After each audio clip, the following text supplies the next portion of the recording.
I've got another new tool to review for you guys that I purchased to make a repair on an Xbox. I'm going to get right into it. This is the Fanttik NEX E2 Ultra. This is an electronic precision screwdriver, and I actually purchased this to be used to make a repair on our Xbox One X.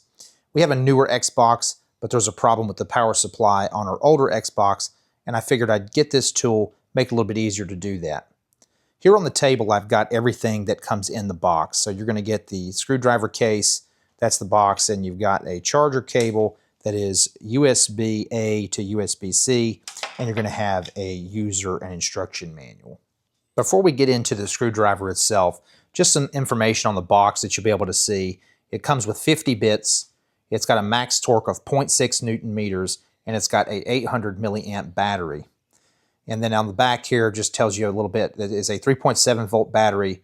The bit shank is a 5/32 inch storage temperatures they've got on there, of course. They want you to use a charging input of 5 volts and 5.5 amps, a rotational speed of, it looks like it says 270 plus or minus RPM. That says unloaded. Bit material is S2 coated steel, and then it's got a working temperature. First thing you're going to notice when you open up this kit is it's a metal case that it comes in. And I've tried to turn it upside down and shake on this a little bit, and the screwdriver and the bits are not falling out, which is good. It seems like they're retained either by magnets or by a spring-loaded system in there. Neat feature to get your screwdriver out, you're just going to press here on the top. It allows the screwdriver to be pulled out now, and then you can also pull the bits out.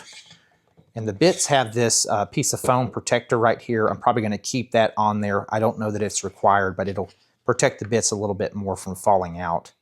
And then just to get to any of your bits here in the kit, you just rotate this.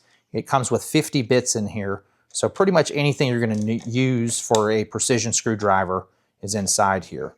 And then the neat thing they have is, like, if you're looking for a specific bit, they've got multiple sizes, and the bit type and size is engraved on each one of these bits. They are easy to get out. These bits are not held in other than a magnet, so you don't have like a tension clip that sometimes it's hard to pull these bits out. So when you're done with a bit, you can just put it right back in there. I'm going to try to make sure I keep my engraving forward so I know which one that is. And if you got to go to the next bits, again, you just kind of turn this and just figure out which size you need. It does come with a few longer bits in here, so if you're having to get in, say, into a deeper hole, you do have some of those longer bits. There's a set of tweezers here, and this is kind of a small, I would call it a small pry bar that fits in that section right there. We're going to take a look at the screwdriver now, and you have a forward and reverse button. There is the bit section where it'll hold the bits. It has a light on this end, and then you have your on-off feature where you can change your torque level settings here just by turning that up or down, and you've got a charging port. The circle right here is the charge light.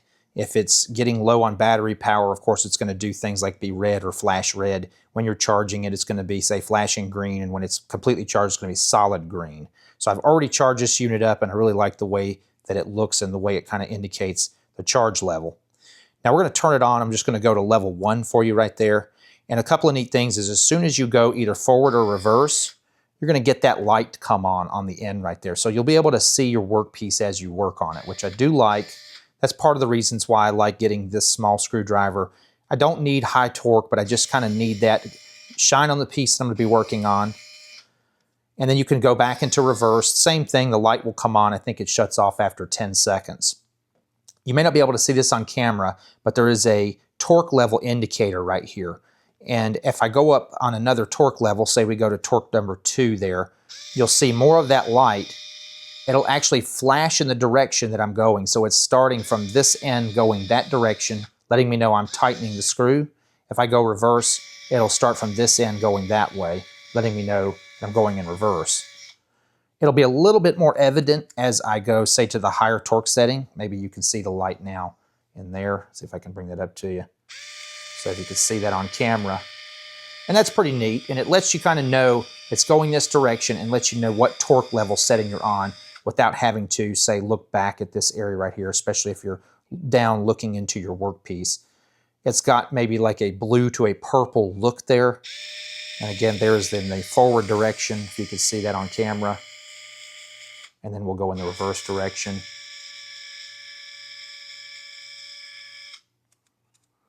I did use this screwdriver on a couple of things, tightening up some screws on a wooden shelf.